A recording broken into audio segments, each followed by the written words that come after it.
ஹரியானா, மகாராஷ்டிரா, ஜார்க்கண்ட் 3 இடம் தான் நடந்திருக்கு எலெக்ஷன். டெல்லி நடந்திருக்கு. 3 இடமும் ப்ரோ இன்கம்பன்சி இருந்திருக்குது. டெல்லியில காங்கிரஸ் கூட கூட்டணி போனதுனால ஆம் ஆத்மி தோல்வி அடைஞ்சிருக்குது. இதுதான் இந்த 4 மாநிலங்களோட ரிசல்ட்.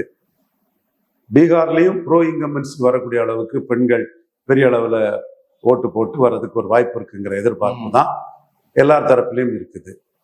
ஆன்டி இன்கம்பன்சி பற்றிய தாக்கமும் ஹெவியா இருக்குது. ஏன்னா ரைட் ஃபைட்டுங்கிறதுனால ப்ரோ இன்கம்பன்சி இருந்ததுன்னா என்டிஏ கவர்மெண்ட், ஆன்டி இன்கம்பன்சி இருந்ததுன்னா ஆர்ஜேடி கவர்மெண்ட். சின்ன பிள்ளைக்கும் தெரியும் ஒரு விஷயம்தான்.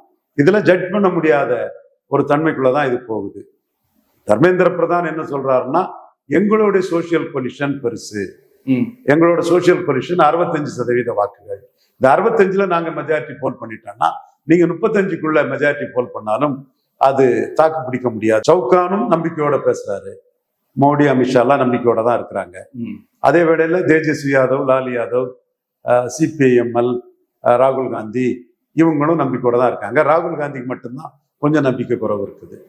ஓகே, ஸோ ராகுல் காந்திக்கு நம்பிக்கை குறைய வச்சு நம்ம என்டிஏ ஜெயிக்குங்கிற ஒரு முடிவுக்கு வரலாமான்னா அது ரிசல்ட்ல தான் தெரியுங்கிறதா என்னோட பார்வை.